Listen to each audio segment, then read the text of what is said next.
Ստից մտից սարքում են ուղիղ 10 օրից նույն վիճակն է։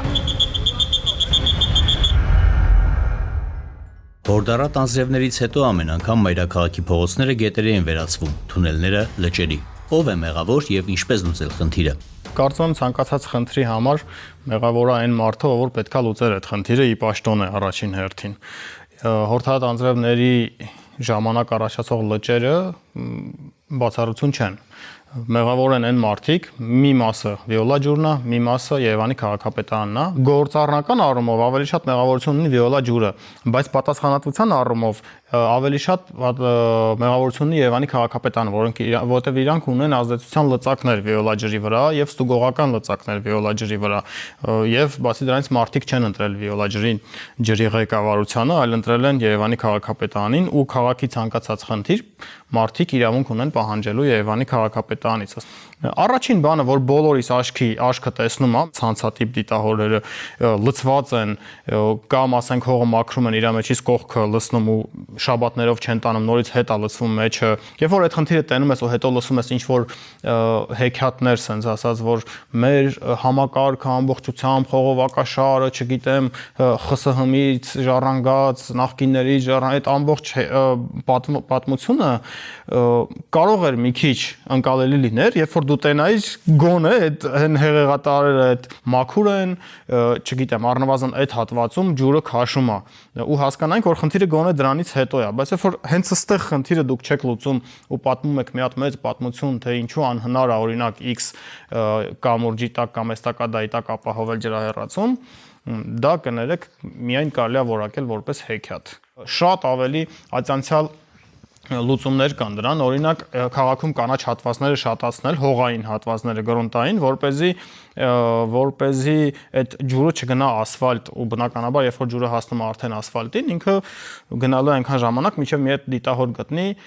ու լսվի այդ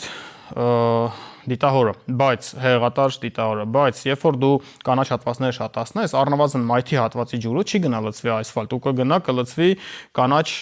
զոնա։ Քաղաքացիները դժգոհում են անձրևների պատճառով ճանապարհներին առաջացած փոսերից, քանդված ջարդված դիտահորերից։ Դժգոհությունը տեղին է։ Երբեք վերջին անգամ դուք տեսել ճաքալցման աշխատանքներ Երևանում։ Ես առնվազն մի 3 տարի է իմ ուշադրությունը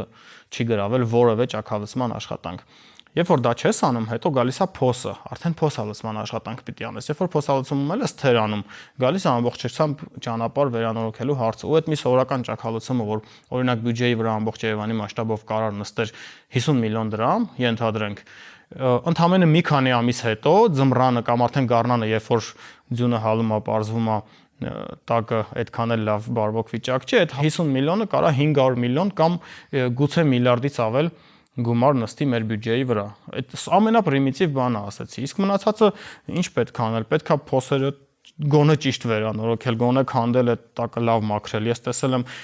քանդում են այդ տակի փոշինսկի բան չեն անում։ Մի հատ փոշու շերտից, բանի շերտի վրից ասենց ավելը վերցրած մի քանի հատ մազութի շերտով բան են անում բիտումի ու նոր ասֆալտում։ Երևանի փողոցներում արված գծանշումները մի քանի ամիս անց չեն երևում, բայց նաև կան փողոցներ, որտեղ դրանք արվում են թերմոպլաստիկով եւ տարիներով թարմացման կարիք չեն ունենում։ Կա գծանշման ստանդարտ եւ ինչու չեն բոլոր փողոցները գծանշվում թերմոպլաստիկով։ Այս քաղաքային իշխանությունը վերջերս մի քանի նոր վերանորոգված փողոցներում, օրինակ Մյասնիկյանում, օրինակ Բաղյան փողոցում, արել են այդ թերմոպլաստով գծանշում շատ որակին։ Մի տարի արդեն գրեթե մի տարի անցել է, ոչ մի հատ քանդված, կարող է մի երկու տեղ քերված կամ քանդված հատված լինի, բայց ամբողջությամբ գծերը երևում է։ Բայց նույն լոգիկայով, ասենք նոր-նորքի ամենագլխավոր փողոցը դա Գայ Պողոտանն է, բոլորս գիտենք, Գայ Պողոտայում ինչ որ բանը կրոսվորդա նկարած, որ բանի ասենք Թոթովենցի հետ խաշմերուկում չես իմանում, դու պետքա երկու հատ բանը գծանշումը հոց, դու աջ կողմում պետքա գնաս, որպեսզի ձախանես, ձախնա քոնը, աշնա քոնը, մի խոսքով այտենց, բայց իրանք ունեն այդ օրինակը պարզ, որ երբ որ թերմոպլաստով գծանշում ես անում, դա պահպանվում է երկար ժամանակ ու առնվազն առիթ չի լինում, որ մարդիկ դժգոհեն քաղաքային իշխանություններից։ Գոնե դա պիտի մոտիվացիա լիներ, որ բոլոր գծանշումները շրջային ու սկսեն թերմոպլաստով անել։ Հիմնավորում են, որ թանկ է դա մի քանի անգամ, բայց երբ որ դու համեմատես բանով, որ սովորական գծանշումը առնվազն 3 անգամ ես անում ու բարոյապես ինչքան վնաս ես տալիս մարդկանց ովքեր ասենք ամիսներ շարունակ այդ փողոցում գծանշում չեն տեսնում ու ստիպված, չգիտեմ, տուգանվում են կամ դժբախտ պատահարի պատճառ է հանդիսանում, երբ որ գծանշումը չկա, այդ ամեն ինչը չեն դնում կշեռքի մյուս կողմը ու հասկանան, որ թանկը իրականում այդքան էլ տենց չի էլի, իրականում ճիշտ է մի անգամ լավ անել, քան 10 անգամ վատ։ Մայրաքաղաքի մայթերից քանդում են ասֆալտն ու դրանք սալիկապատում։ Տեղադրված տոմետների մի մասը 1 տարի անց փշրվում է։ Որն է ձեռնտու՝ բազալտով սալիկապատելը կամ ասֆալտապատելը, թե տոմետներ տեղադրելը։ Ասֆալտապատելը ինչի համար չի ձեռնտու, որովհետև նույն տոմետը այդ նույն հեղեղների ժամանակ տոմետը ինչ որ չափով ջուր ներծծում է, իր տակը դե բետոն չկա, հողի շերտի վրա տեղադրված է ու մի ինչ որ չափով ջուր բետոնը քաշում է իր մեջ կամ այդ արանքներով քաշում է հողի տակ, այսինքն ինքը նպաստում է բանին։ Բացի դրանից տոմետից վատ նյութեր չեն արտանետվում օդ ու ոնց որ շնչելուն էլ ավելի օգուտ է, մաքուր օդին ավելի օգուտ է տոմետը, քան ասֆալտը, մանավանդ մայթերի վրա։ Բայց այդտեղ էլ գալիս ենք հաջորդ էլեմենտար խնդրին, որ ինչու լավ տոմետ չի տեղադրվում։ Մենք ունենք շատ մեծ փորձ, սովորական Մաշտոցի պողոտայի տոմետները 1960-ականների տեղադրված են, իրանք 60 տարուց ավել պատմություն ունեն ու մի հատ փշրված տոմետ դուք չեք տեսնի։ Շատ ավելի աբսուրդ էր, երբ որ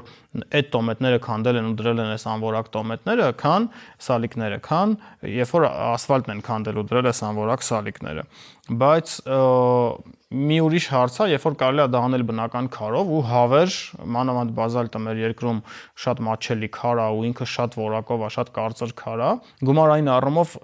դե բնականաբար բազալտը թանկ է, բայց երբ որ էլի համեմատության մեջ ես դնում, որ ոնց է քանդվում տոմետը ու ներկայիս տեղադրված տոմետները ինչքան տարին մեկ պետք է փոխել, կարծում ավելի ձեռնտու կլինի բազալտ դնելը։ Ավելի լավ է բարեկարգման ծրագրի մեջ 3 փողոցի փոխարեն ընդգրկել մի հատ փողոց,